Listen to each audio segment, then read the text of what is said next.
Set amid the desert savanna of Syria are the proud remains of a unique and mysterious metropolis, Palmyra.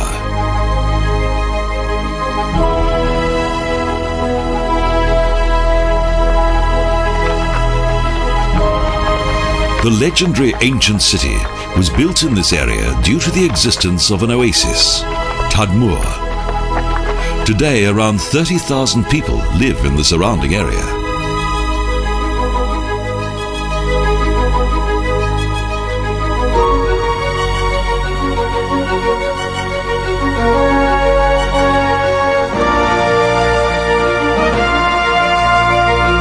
The entrance to the ancient oasis city is a monumental triumphal arch, Hadrian's Gate.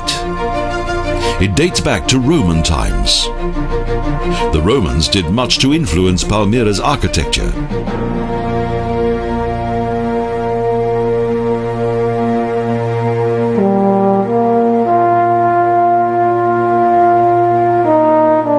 The triumphal gate contains 3 harmonious arches.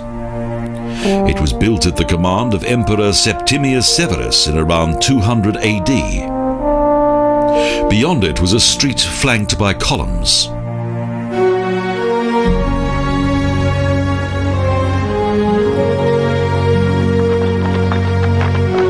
The shortest and fastest route from the Mediterranean to Mesopotamia and Persia travels directly past the Palmyra oasis. So it was only a question of time until an important trading post was founded here. Later, a flourishing cultural and economic center developed.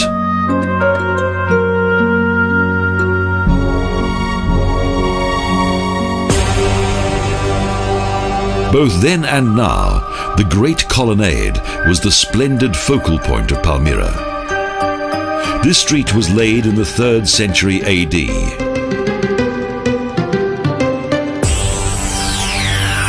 The 1.2-kilometer-long colonnade still connects 2 of the most important sanctuaries of the ancient trading metropolis.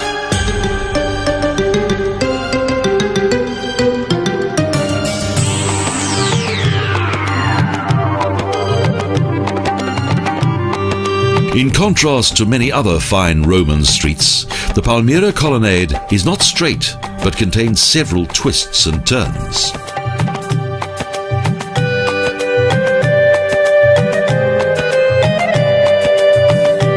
The 3 sections of the colonnade were divided by special gates.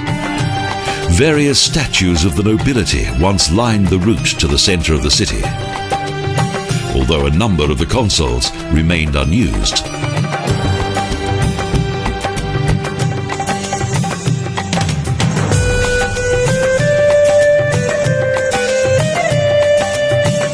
Palmyra's high season lasted only a short while.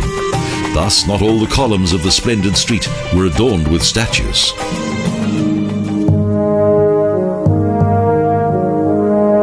The section close to the Triumphal Gate is the most well preserved. Although it took some time, various archaeologists managed to reconstruct the impressive columns.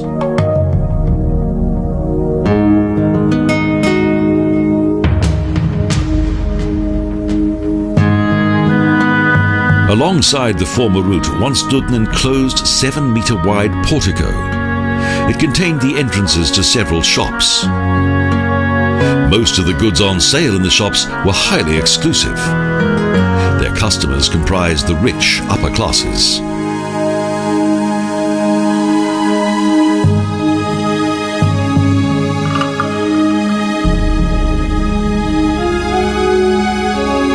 In some stores, it is still possible to see the names of their former owners, as well as the names of various luxurious products.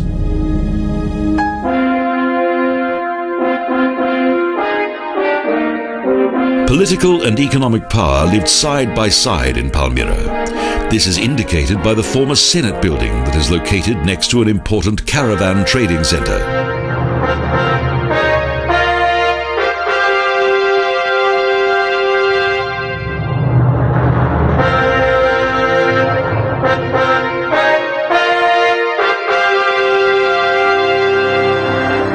"4,000 years ago, trade was important in Palmyra. The city was first mentioned in 1950 BC on one of the ancient Assyrian clay boards of Kultepe.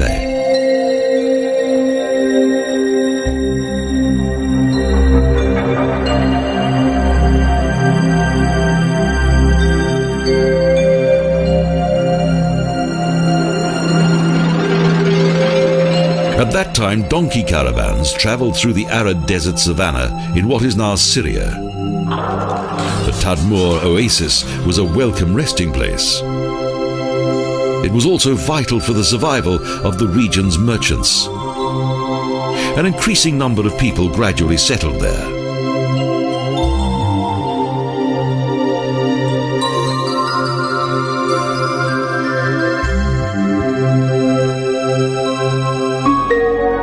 During the Hellenistic period, this modest settlement grew into a full-blown city, and Tadmur became Palmyra. The new trading center even attracted people from West Syria.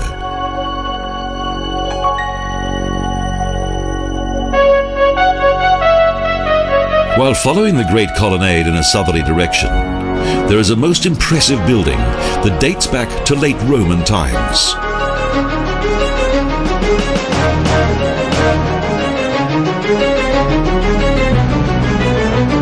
This amphitheatre dates back to the 2nd century AD. Along with the market square, the Agora, it was the centre of public life. A large section of the amphitheatre has since been restored to its former glory.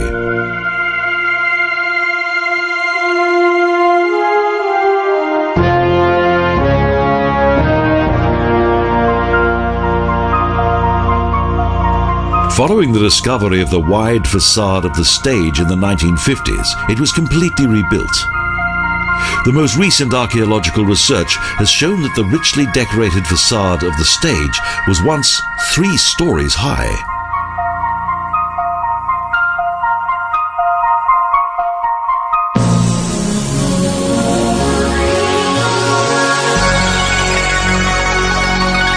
In addition to the 9 rows of seats that are visible today, Palmyra's amphitheatre once had around 20 more rows of seats, supported by a timber framework. Unfortunately, it no longer exists.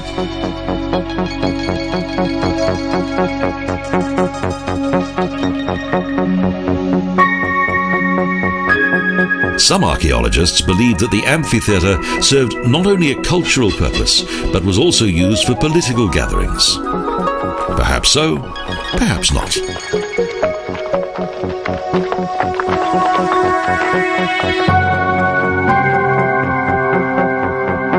But the fact that the Senate building is situated close to the amphitheatre does appear to indicate that it could have served 2 purposes.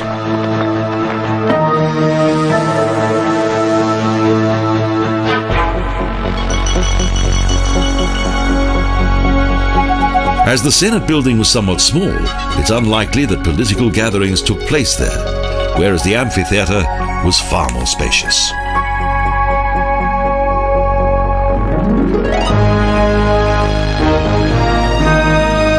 The order of the seating during each performance was strictly adhered to. It was extremely hierarchical.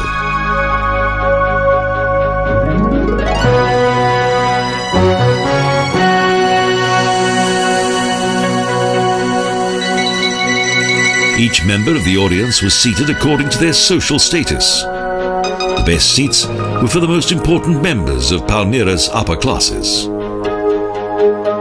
The growing political and cultural influence of the Romans soon became obvious in each aspect of the lives of the city's inhabitants.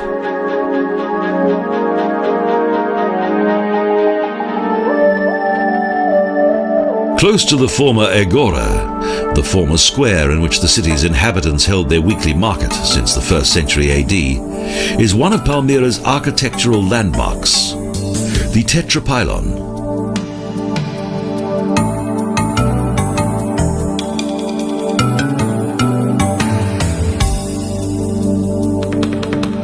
This structure consists of 4 square pedestals. In 1963 it was rebuilt. Only one of the 16 columns is original, and they once held numerous statues. The rebuilt columns were made from coloured cement so that they would blend in with the building.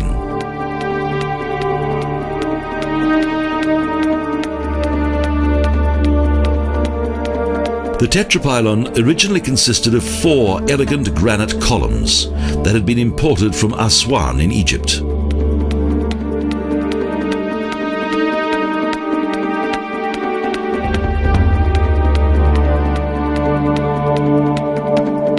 This impressive building can be seen from a distance. It features a splendid combination of Greek, Roman and Oriental architecture. However, even the rebuilt columns are beginning to disintegrate.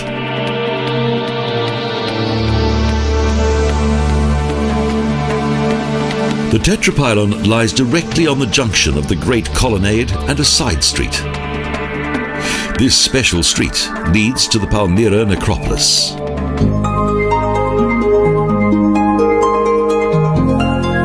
As the Roman Empire expanded further east, Rome became increasingly aware of the economically successful desert city.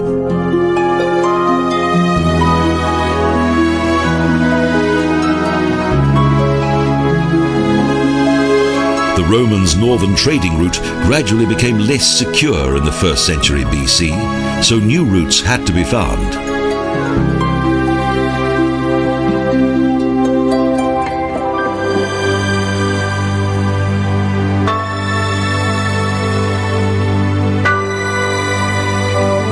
The transport routes from the Mediterranean area and the Far East were located further south.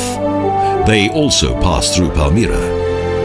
The oasis city took full advantage of the Romans' trading routes.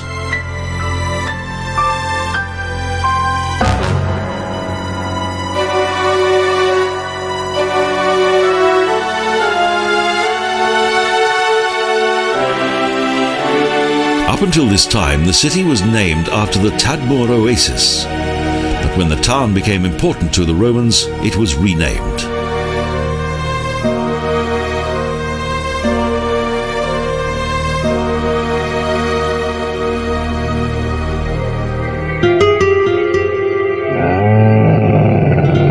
At the beginning of the rule of Emperor Tiberius in the 1st century AD, the trading metropolis was given its new name, City of Palm Trees.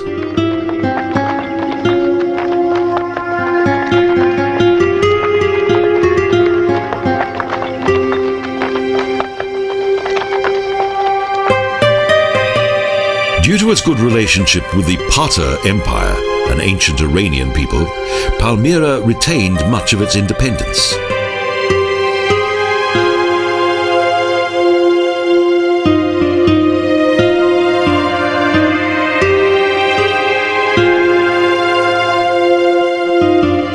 Over the course of time, the city became a mediator between both empires, a function that had both political and financial advantages.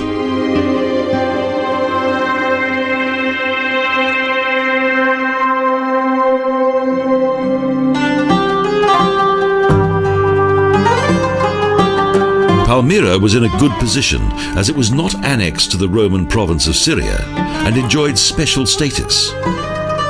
Therefore, the desert trading metropolis experienced much prosperity.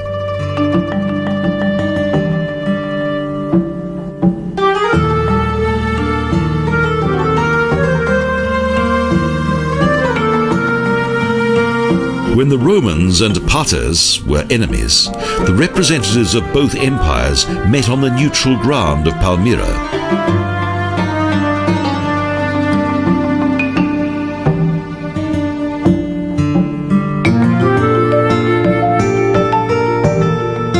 Despite their hostility to each other, the Romans and the Parthers were eager to maintain a good financial relationship.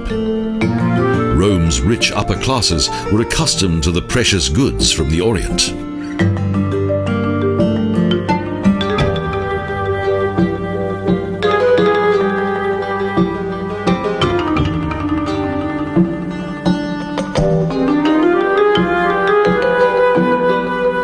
Thus, it was essential to have a good relationship with the Parthers, and various Roman diplomats resided in the city.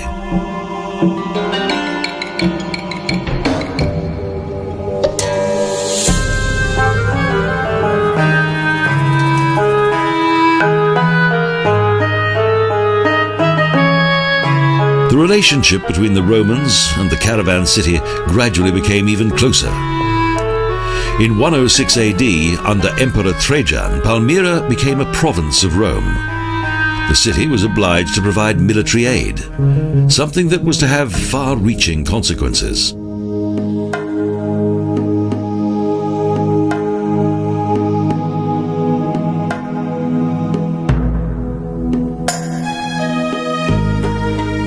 Due to its military responsibilities, the city lost its political neutrality.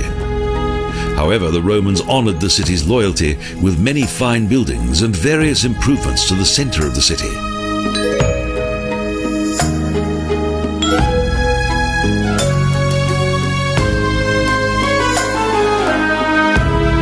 But if Palmyra had not been a center of politics, it would have only been an ordinary Roman town with modest trade and a simple lifestyle to boot.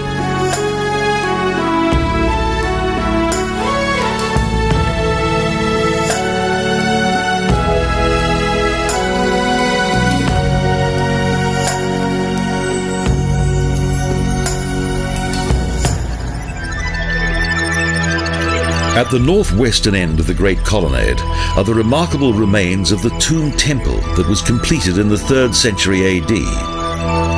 The facade of the building and its tomb chambers that lie within the subterranean temple have been restored.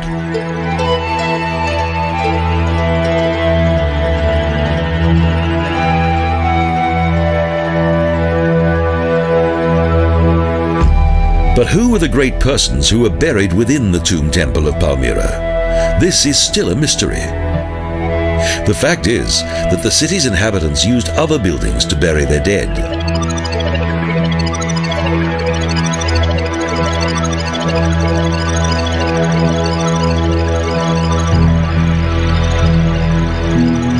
The extraordinary political circumstances of this oasis city is also indicated by its architecture as well as by various works of art.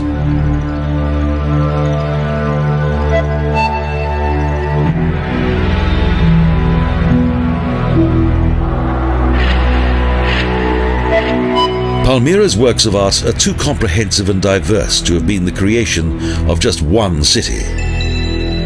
Indeed, the influence of the Greeks, Persians, Romans and Parters are each united here.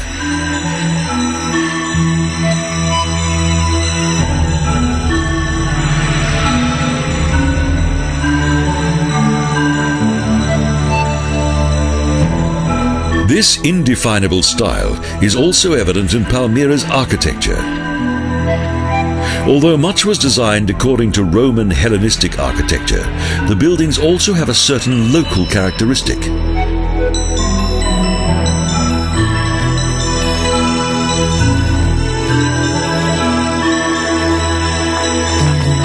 Despite the increasing influence of the Romans, the city's cultural association with the Near East was always omnipresent due to the many caravan trains that traveled through the city.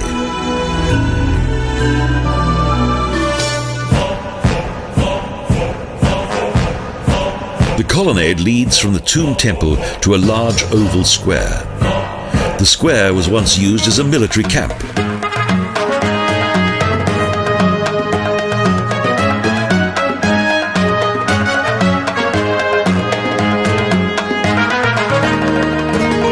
According to an ancient inscription, the camp was founded by the Roman Emperor Diocletian.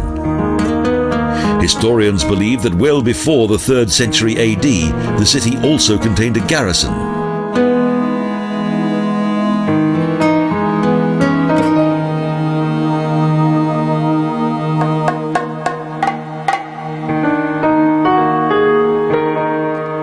The area of the camp had been a settlement since the 1st century BC, and it's unknown whether it had been used for military purposes at that time. Indeed, the many splendid decorations of this place indicated that it was used for something more refined.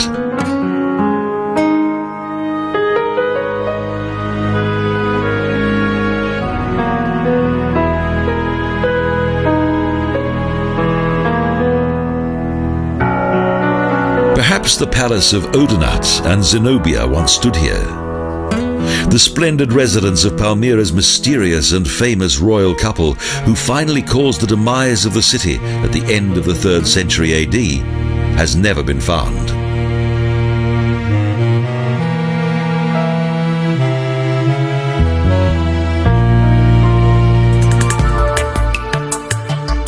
The Diocletian camp may have been built above the remains of the royal residence. This is the theory of various historians, but they have been unable to prove it. Here there is much that will probably remain a mystery forever.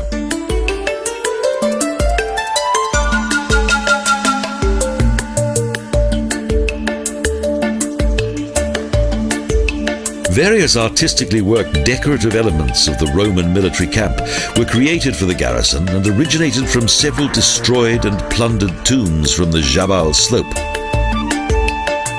The Romans used the tombs to dispose of their building debris.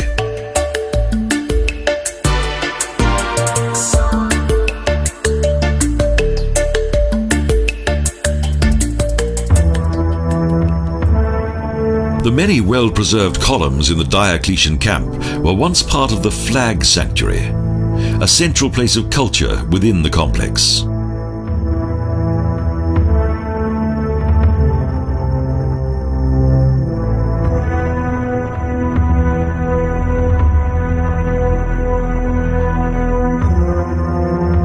In the center of the Flag Sanctuary stood a large hall that had several adjoining side rooms. Among them was also a chapel that contained the holy insignias of the Roman Imperium.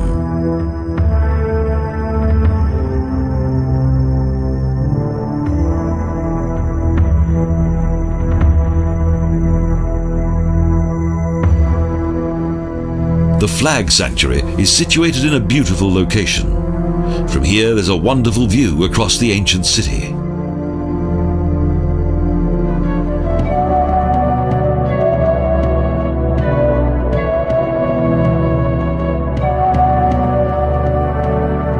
The military and political failure of Emperor Trajan, who wanted to conquer Mesopotamia at the beginning of the 2nd century, was indirectly fortuitous for Palmyra, as it once again became an important city.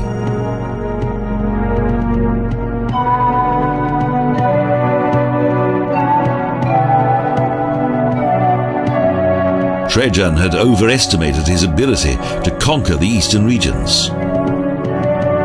During the Parta campaign, he fell ill and on his return journey to Rome, passed away. In 117 AD, Hadrian became his successor.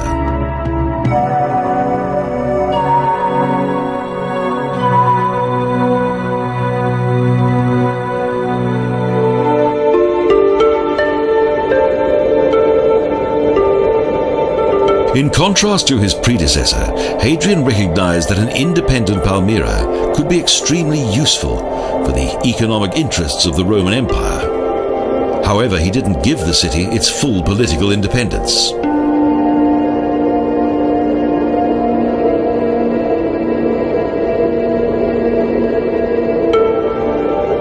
The city's renewed economic independence soon brought it renewed prosperity.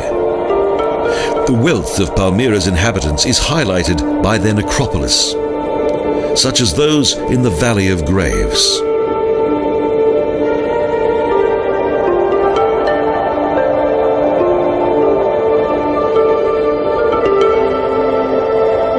The tomb towers here have the typical architectural design of the old necropolis of Palmyra, but little is known of their cultural background and original construction.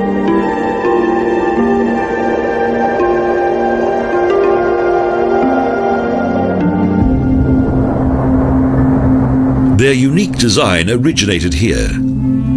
It's believed that it was here where most tombs were built in the 1st century BC.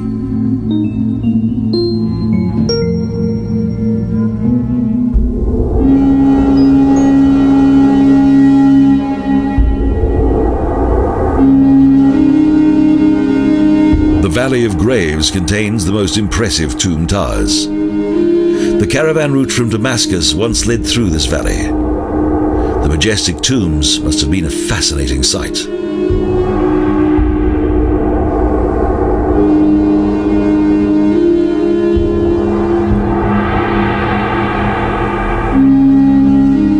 But it was only the rich who could afford such splendid tombs.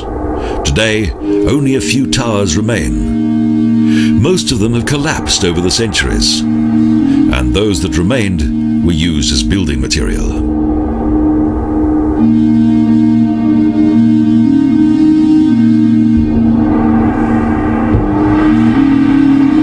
The few towers that have survived are an impressive sight, even though they have a rather simple design. Decorative elements are only to be found around the doors and windows. The images that were used most often were vine leaves and grapes.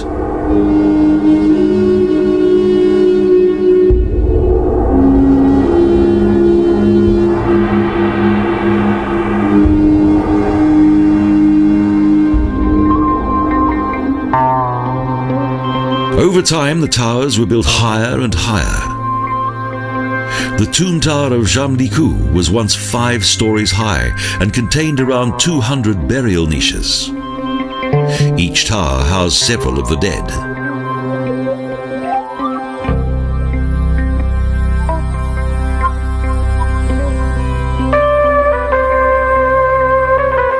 Most of the towers had a room that was used for funeral services. It was similar to a festive hall. The rooms were well furnished and decorated with beautiful ornaments. They were in stark contrast to the modest facades of the towers.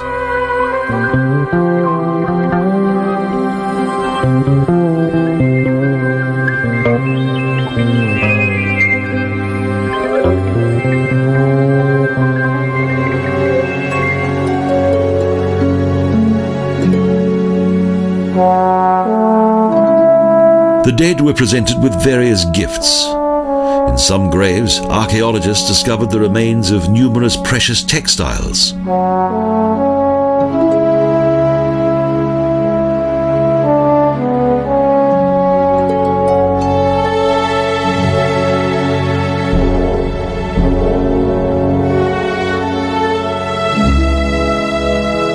Although the city was soon influenced by Western culture due to its trading connections, the traditional ceremonies of Palmyra's tomb towers were practiced for many years.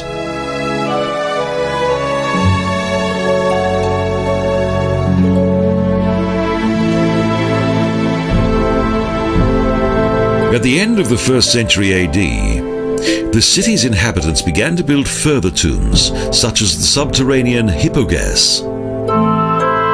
These grave temples were influenced by those in the West and became important in the middle of the 2nd century. One of the most beautiful and most visited tomb towers in the Valley of Graves is the 4-story high Tower of El Abel that dates back to 103 AD. It is a combination of tomb tower and hippoem.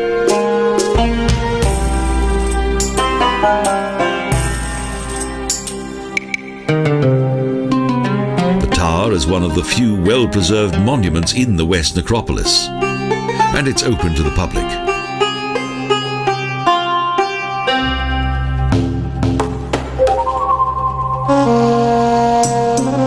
The Tower of El Akbel once contained almost 300 urns. The ground floor ceiling is particularly striking. Despite its once dilapidated state, much of it has been rebuilt.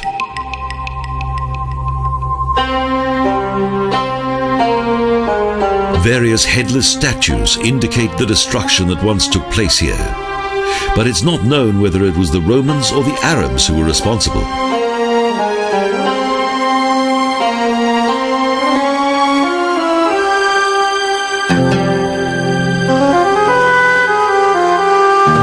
The tomb niches were once protected by plates that featured a portrait of the demised, but most of them have been destroyed.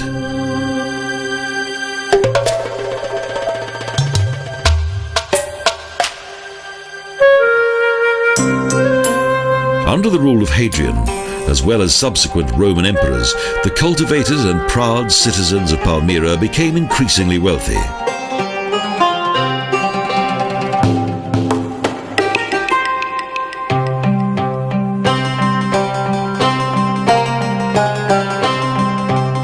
purple-coloured Chinese silk cloth, aromatic oils such as incense and myrrh, oriental spices, pearls and precious stones were once among the city's most popular trading goods. The southwest necropolis features one of the city's most famous tombs, the Hippogaum of the Three Brothers. According to an old inscription, three brothers ordered the construction of this subterranean tomb.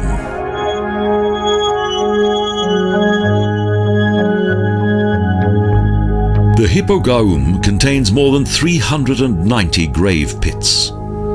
Its many magnificent figures and frescoes are in amazingly good condition. This extraordinary tomb complex was discovered quite by chance, not by archaeologists, but by manual labourers.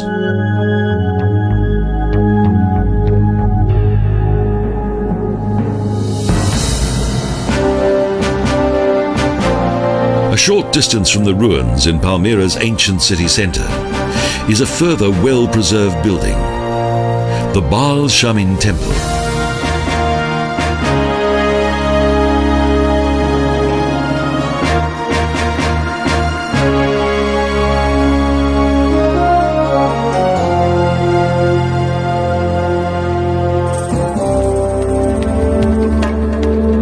It is thought that this small but beautiful temple was once the religious centre of a tribe that originated from West Syria.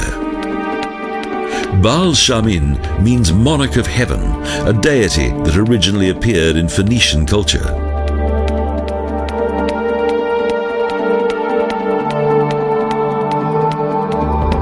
At this time, Baal Shamin was mainly worshipped as a mighty god of storm and rain, as well as a merciful god of fertility.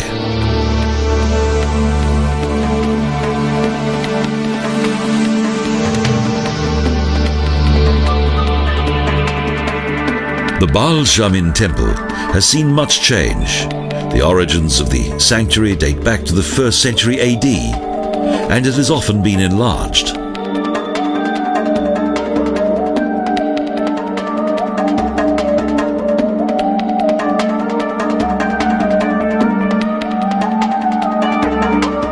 The southern section of the temple was constructed during the rule of Hadrian, and it was finally completed in 150 AD.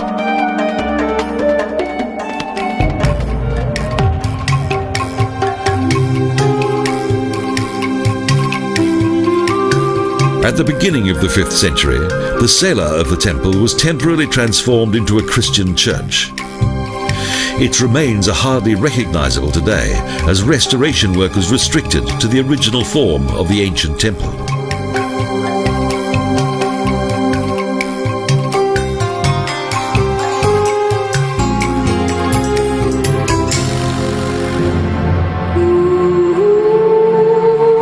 At the southeastern edge of ancient Palmyra is one of the main attractions of the legendary desert city, the Baal Temple.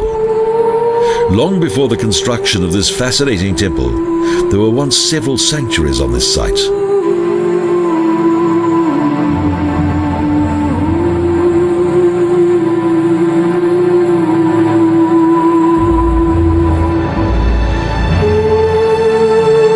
The main god of this oasis city was worshipped here since the 3rd century BC.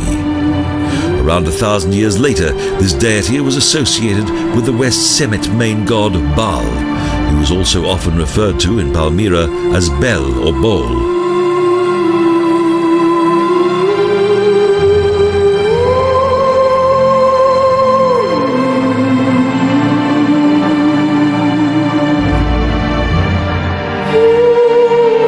Most of the temple complex seen today originated during the 1st and 2nd centuries BC, when the caravan city was already an important trading metropolis in the Near East.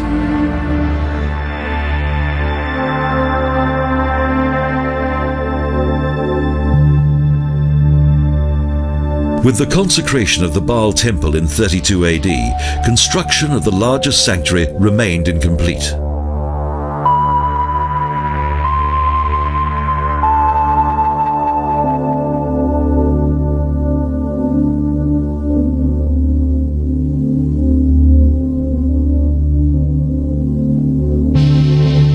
Next, a wall was built around the complex.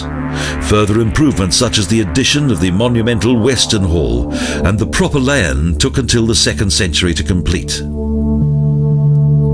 Despite its various periods of construction, much thought was given to the harmonization of its internal rooms.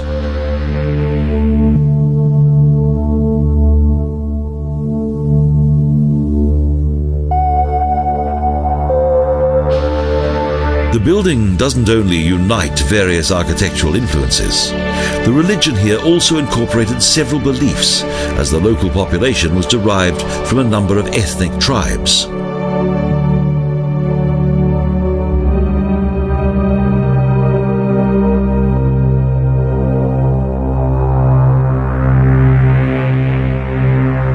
The Baal temple was dedicated to several deities.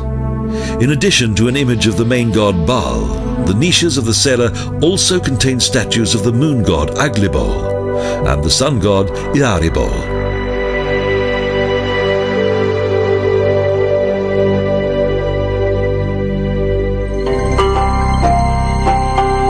The square temple of Sela was encircled by a great hall, with 15 columns on its long side and 8 columns on its shorter ones. The architecture of this building features Hellenistic influences, as well as the traditional architecture of the Near East.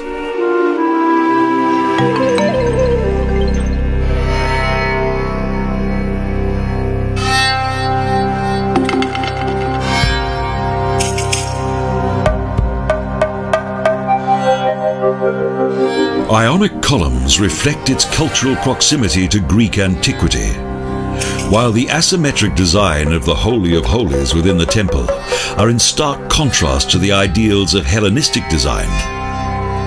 Thus, the Baal temple of Palmyra emphasizes its uniqueness.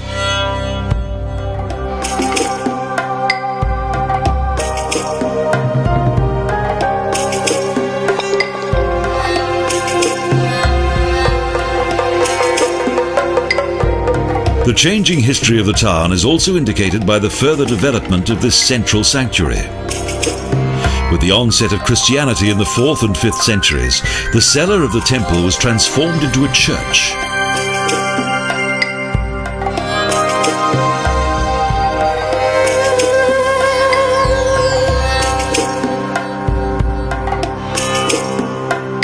But with the immigration of the Arabs in the 7th century, the large temple complex soon served another purpose. The former Baal temple and the surrounding holy district were used by the Muslims first as a fortress and later as a mosque.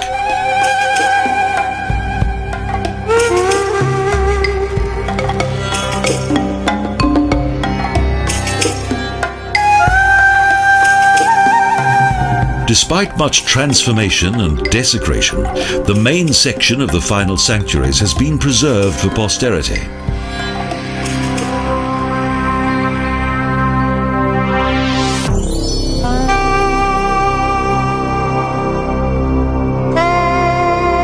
The reliefs of the Baal temple still provide information on the deities of Palmyra. Thanks to these reliefs, historians have gained much information about the temple's former priesthood and cultural activities.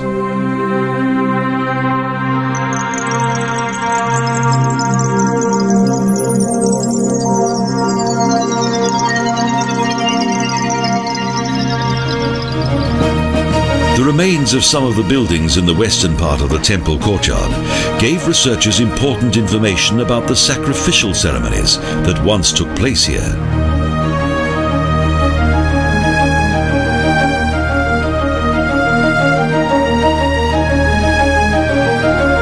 In addition to the sacrifice of animals, sacrificial meals were also prepared in the temple district, as witnessed by a ceremonial hall now in ruins.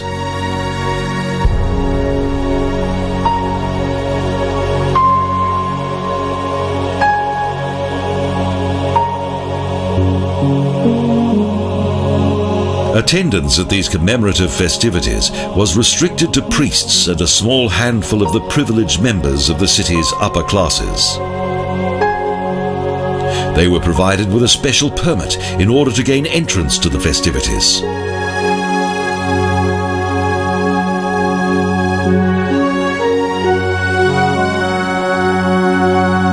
Archaeological finds show the permits were usually made of burned clay that was adorned with numerous divine symbols and prayers. The clay ticket permitted entry to the sacred hall.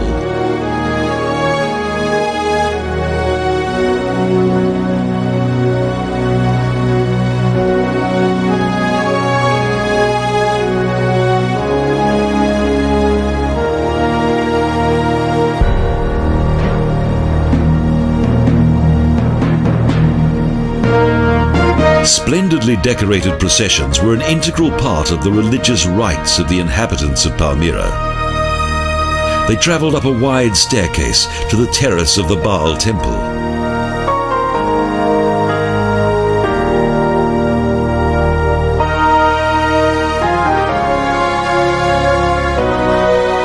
During the festive processions, the terrace on the roof of the sanctuary became a place of high ritual, for it was here that the deity was worshipped.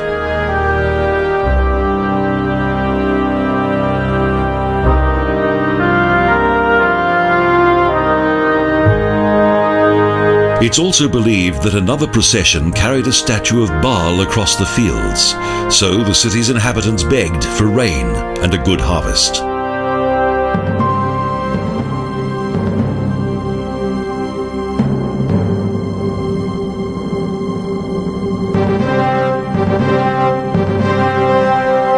After 1276, when the Muslim inhabitants of the desert oasis built a mosque in the Baal temple, the ancient holy district served as a residential area.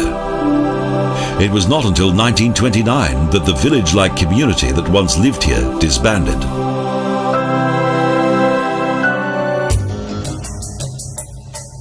In the course of its history, Palmyra has often been encircled by sturdy walls.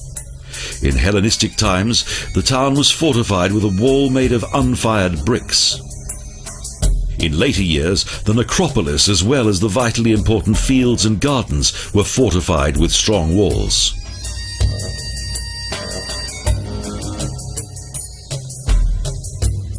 The remains of the partly preserved city wall date back to the early 4th century AD and to Byzantine times. During the Middle Ages, the local inhabitants used vast quantities of stone as building material.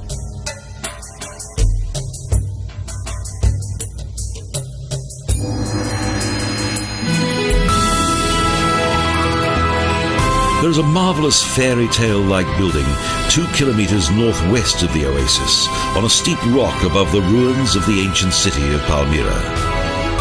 It's the Arabian castle of Galat ibn Man.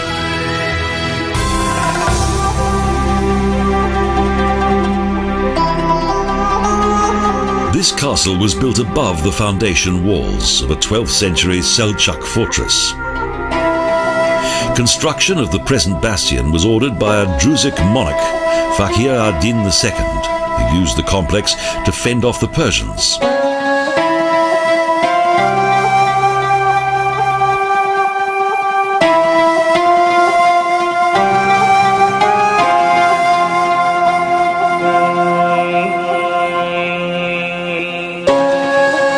A visit to the fortress is a must, and there's a magnificent view of the nearby mountains, the desert landscape, and the captivating oasis city of Palmyra.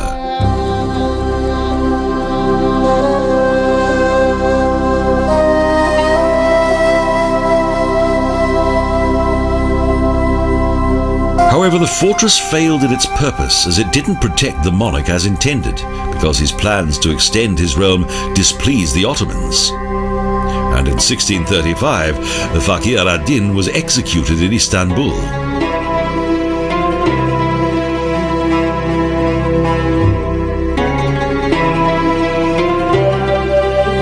Prior to the arrival of the Arabs, the mountain had not been used as the location of a fortress, although since the middle of the 2nd century AD, Palmyra had been an official Roman garrison town.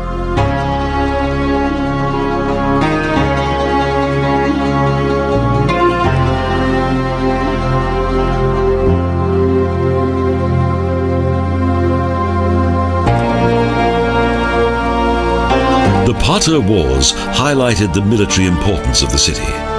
which had to defend itself against the attacks of various nomadic tribes.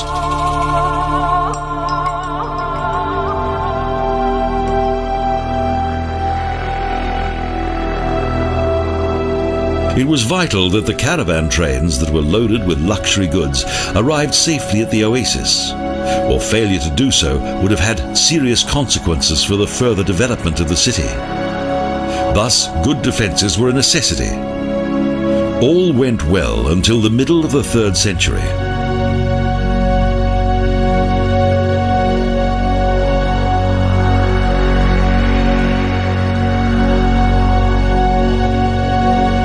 However, with the arrival of Sassanides, who had conquered the Parthian capital of Ctesiphon in 226 AD, the security of the oasis city was in some doubt.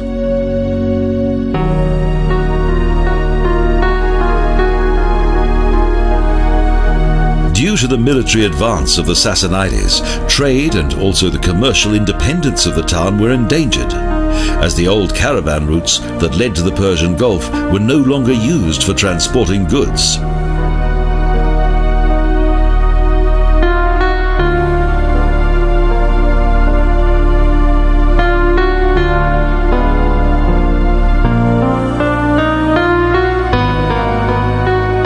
Military intervention appeared to be the only solution. The Palmyrian monarch Odaenathus was surprisingly successful.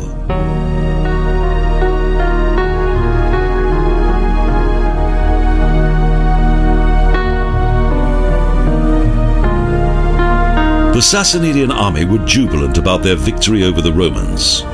On their return to Mesopotamia, they were attacked by Odaenathus and defeated. The Romans were grateful for this assistance and honoured the monarch of Palmyra.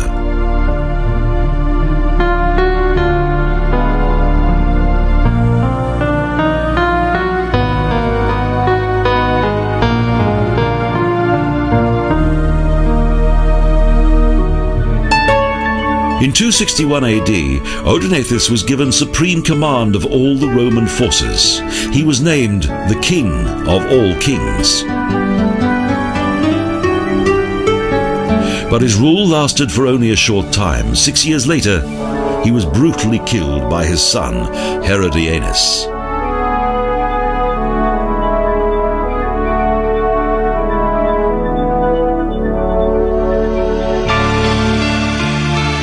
His wife Zenobia replaced him. So it's believed that it was she who was responsible for the death of her husband.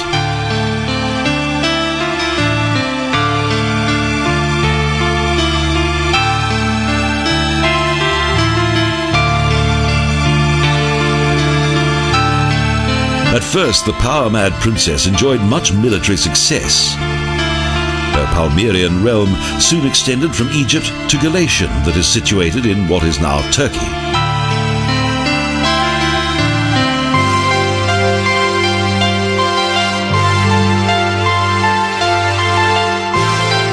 But Zenobia had no diplomatic instinct at all. She was extremely arrogant and even had her own currency.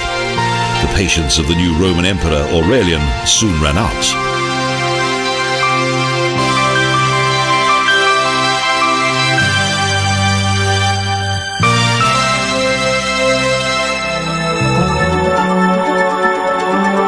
Following several successful battles, Aurelian reconquered the former Roman territories.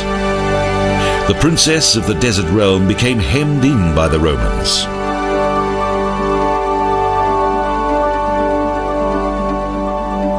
In 272 AD, Palmyra came under Roman rule. 1 year later, after a failed revolution by its inhabitants, the proud buildings of the once wealthy trading town were destroyed.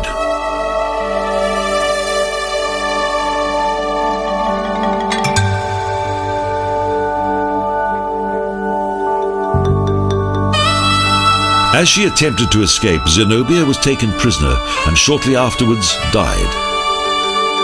The city never recovered from the destruction wrought on it by the Romans.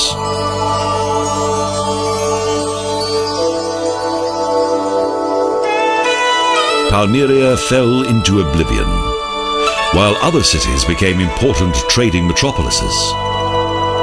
But the ancient ruins of this oasis city are still a captivating sight. Since its discovery in the 17th century, the historic monuments of Palmyra shine out in renewed glory as an ancient reminder of a fascinating and mysterious epoch of desert history.